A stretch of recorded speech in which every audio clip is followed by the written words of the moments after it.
Part 1. You will hear an interviewer who is doing a survey asking a man some questions about shopping. First, you have some time to look at questions 1 to 6.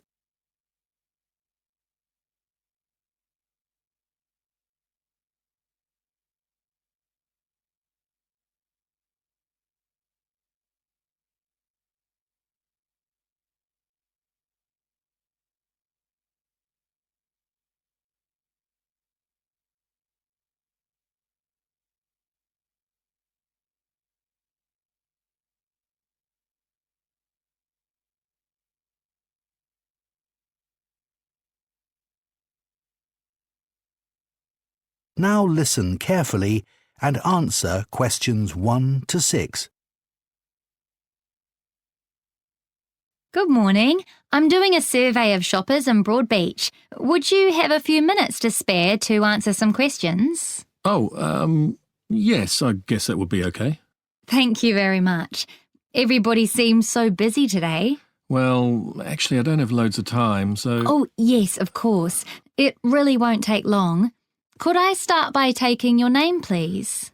Martin Lee. Martin's with a Y. And is your family name spelt L-E-E? It's Leigh. Thank you. We don't actually publish your name or details. It just makes it easier for me to identify people when I look at all the results at the end. I see. And can I ask, how did you get into town today? Well, normally I catch the bus, but I'm on my motorbike today because I'm going to work later. And could you tell me what you're doing this morning? I mean, the reason for your trip into town. Well, I've just been to the hairdresser.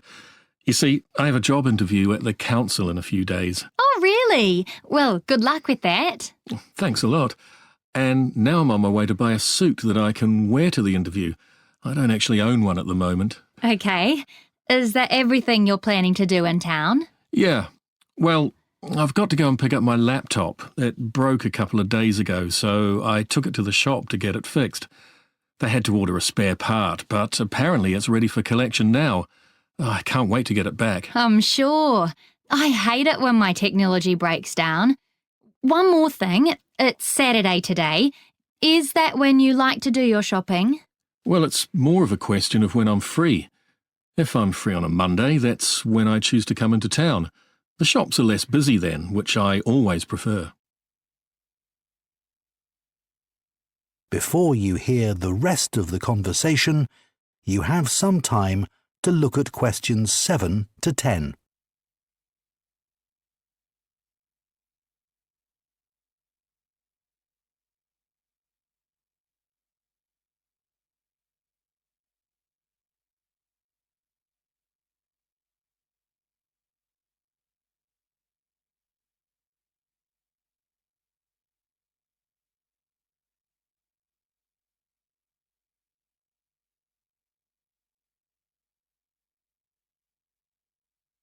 Now listen and answer questions 7 to 10.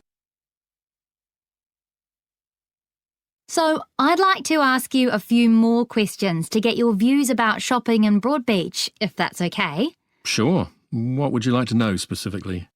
What would you say you like best about the shops here? I'd probably say it's the service you get wherever you go. Okay. And what do you think about the range of shops in Broadbeach? Oh, you can get almost anything you want here. And what about recent changes? What do you like and dislike about them? For example, there are a lot of new coffee shops now. Are you enjoying them? No, there are too many of them. It's a shame, as those places could be occupied by other kinds of shops. What would you like to see instead?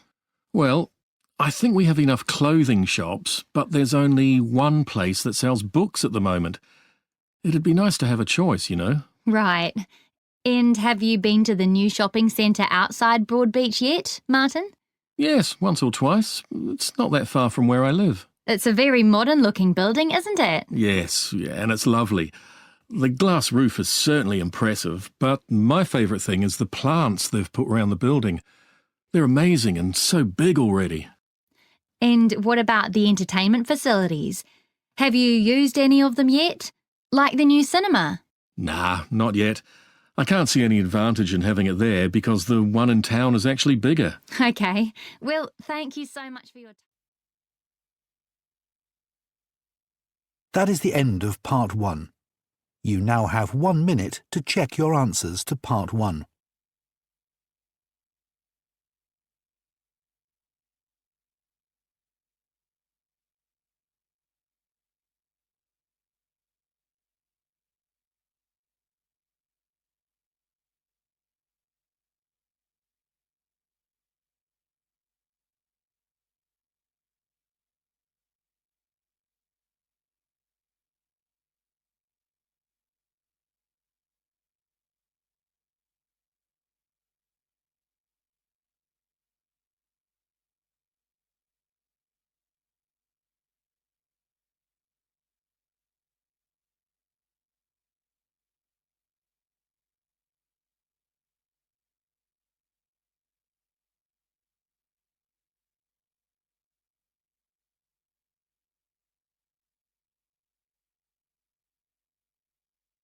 Part 2.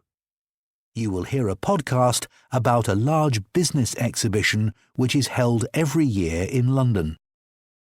First, you have some time to look at questions 11 to 14.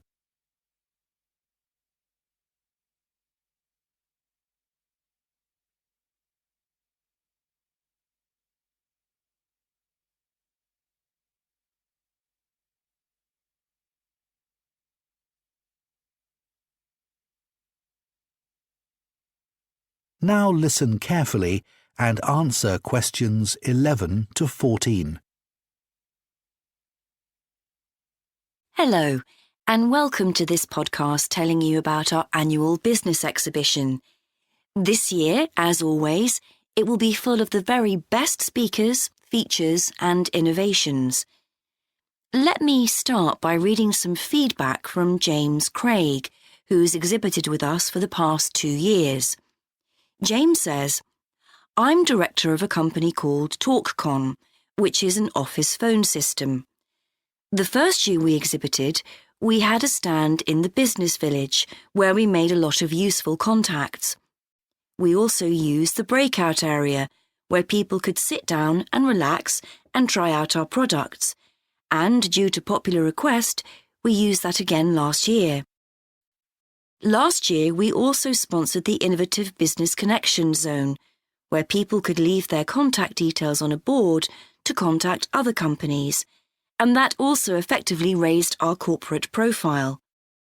We're hoping that in the coming exhibition, we'll also have a presence in the Digital Marketing Centre, which is clearly a key area for our company, and also maybe have our own TalkCon zone at some stage.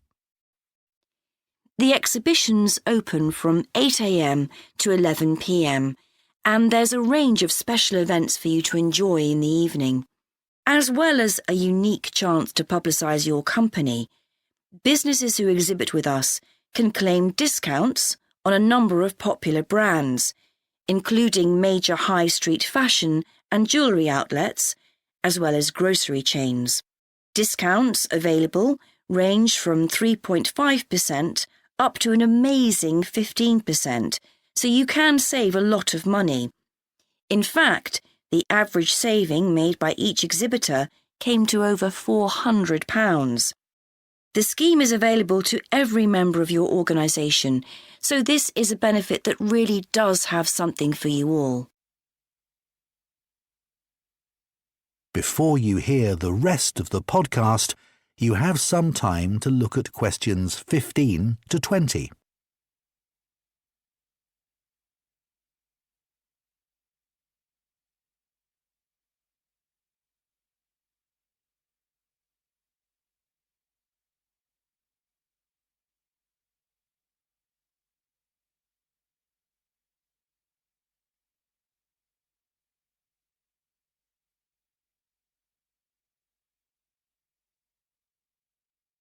Now listen and answer questions 15 to 20. Now let me tell you about some of our keynote speakers for this year's exhibition. Jim Clowry started off selling vegetables from a small plot, then opened a small cafe. Rather to his surprise, this became a bit of a sensation, and in a remarkably short time, he had opened an amazing 76 restaurants worldwide. He'll be telling you how it all happened and how it changed his life. David France will be giving an inspirational talk about how, as a business-minded teenager, he managed to set up his own company and even to be the first person under 18 to get a business bank account. David's company has gone from strength to strength, but he isn't just interested in making money. He also makes regular donations to organisations helping those in need both in the UK and elsewhere in the world. Oliver Stanton was born and educated in the UK and then went to Malaysia, where he set up a rubber wood furniture business. He then built log houses in the mountains in Japan before moving to Hong Kong to set up a digital marketing business. After that, he moved back to the UK with his wife Sai Pin, and together they opened a Thai cafe. He'll be telling you about what he discovered during his travels around the world about business practices in different cultures. Francesca Heptonstall is a broadcaster and businesswoman who's known for her down-to-earth attitude. After winning a top job in a TV contest, she launched a number of online deal sites.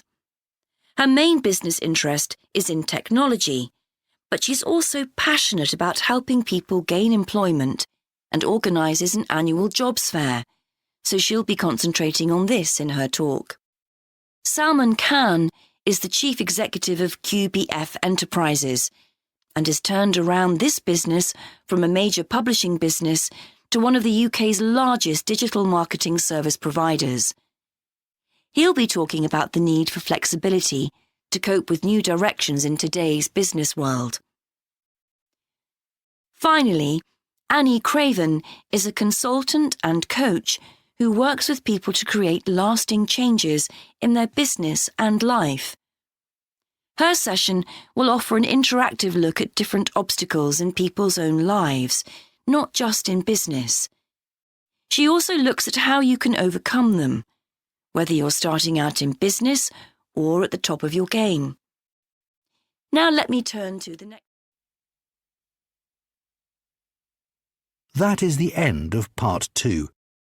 You now have 30 seconds to check your answers to part 2.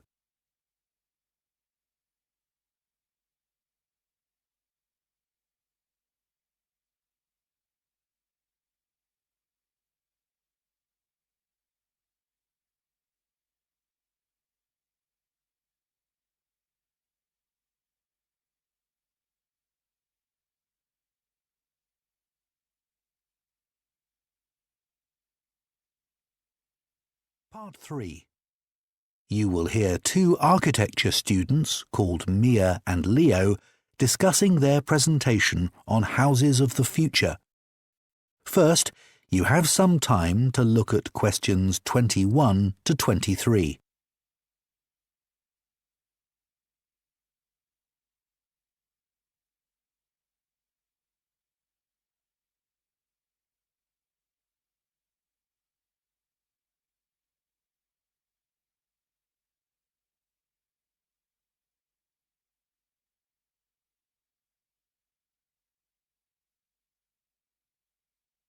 Now listen carefully and answer questions 21 to 23.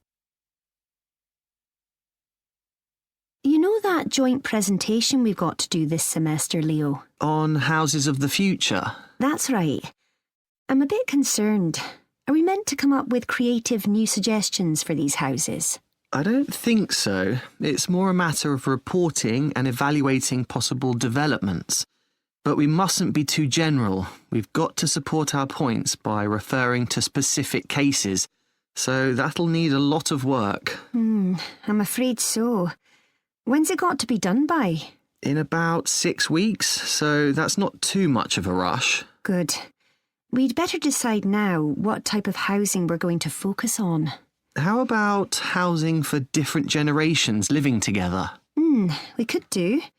Or accommodation for one person. I think someone else is doing that. Ah, I was wondering about housing for the elderly. That's likely to become more important. yeah, that's true. But I think your suggestion about intergenerational living might be more interesting. Let's go with that. OK. Now, I think the future demand is mainly going to be for accommodation in urban areas. So one way of meeting that demand might be to use existing commercial buildings and adapt them to form accommodation. Or come up with original ways of organising space so that people can live in smaller homes. But I think the solution is to design multi-storey apartment blocks. Building up rather than out, yes. Before you hear the rest of the discussion, you have some time to look at questions 24 to 30.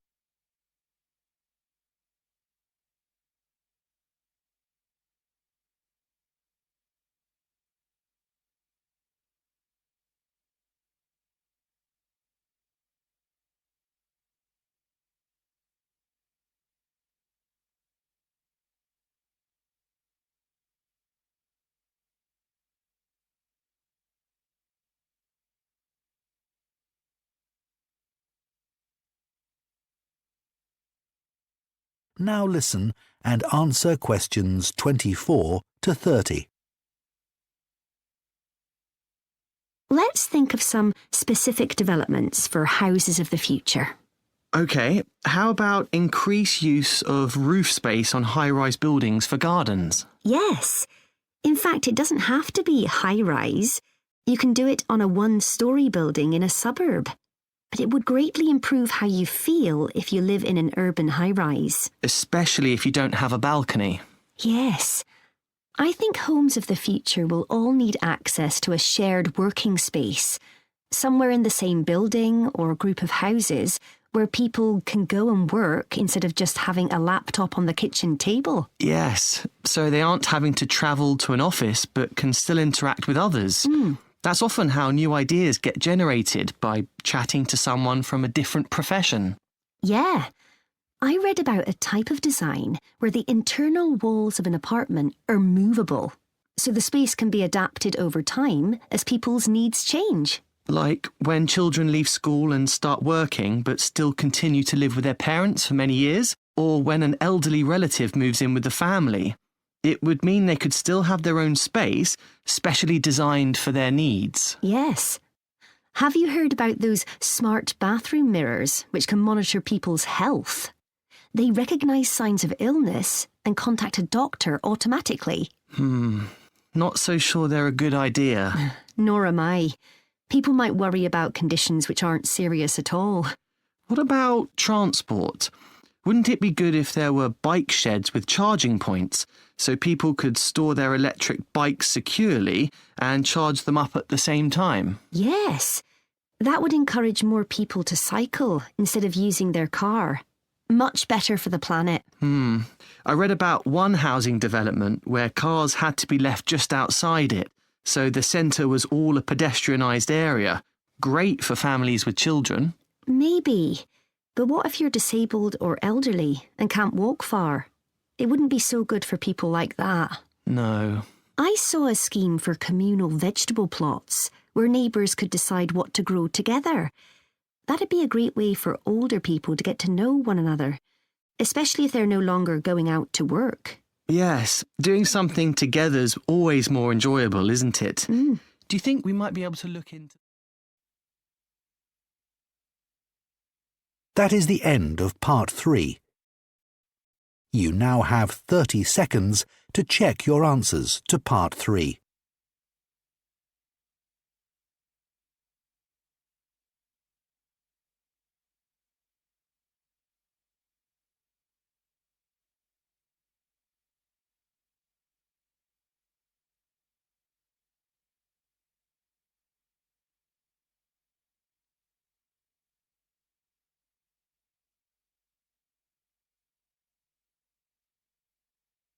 Part 4.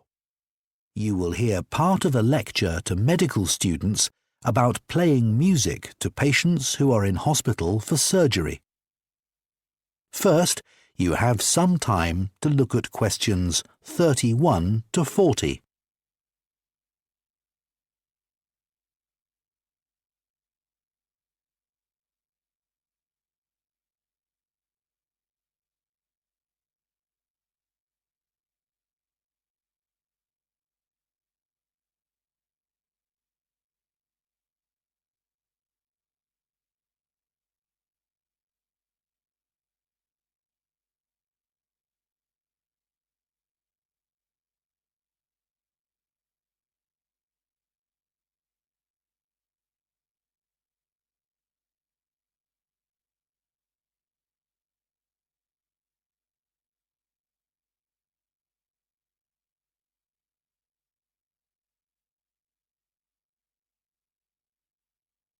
Now listen carefully and answer questions 31 to 40.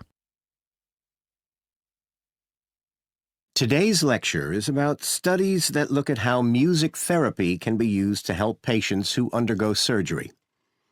Now, most people undergo a surgical procedure at some point in their lives, and more than 51 million operations are performed annually in the USA. But there's no escaping the fact that most patients feel uncomfortable following surgery. They may have difficulty mobilizing, and even sitting up in bed can feel too much. They may also be negatively affected by having their routine disturbed. You know, like if they can't do the things they normally do, or have to devote a lot of time to appointments, such as physiotherapy, to aid their recovery.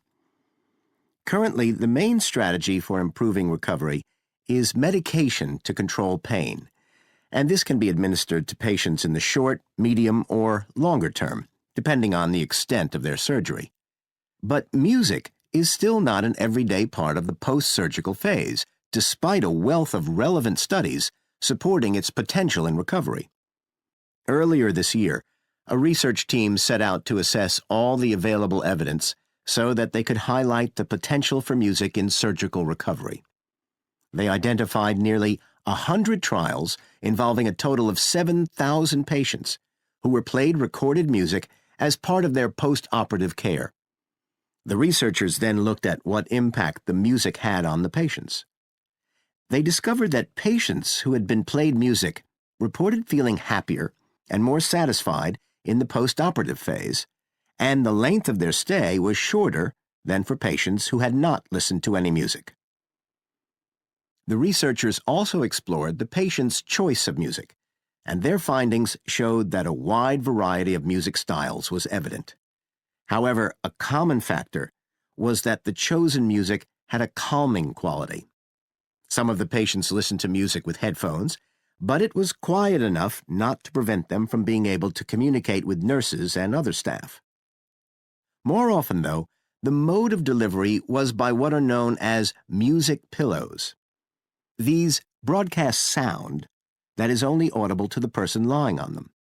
The research involved testing music before, during, or after operations, or a combination. Some patients listened to the music just once a day, while others had several episodes a day.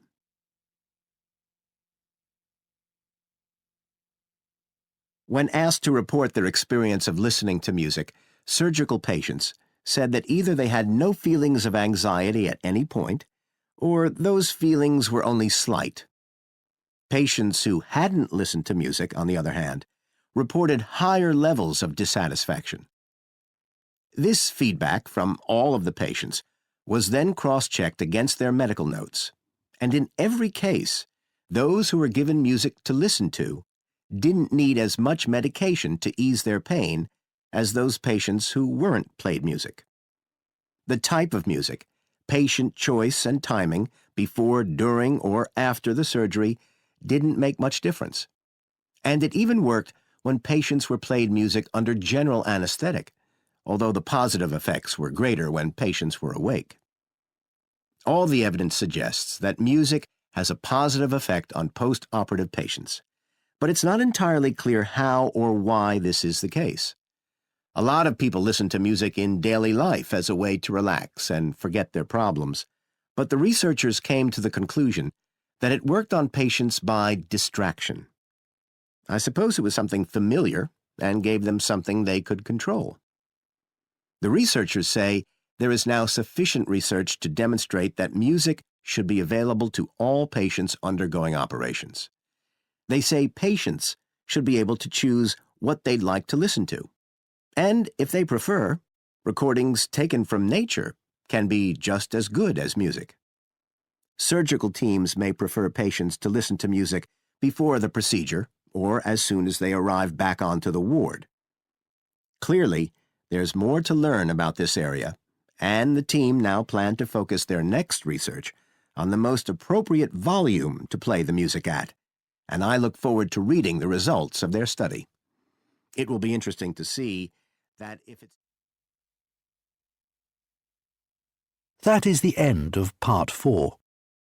You now have 1 minute to check your answers to Part 4.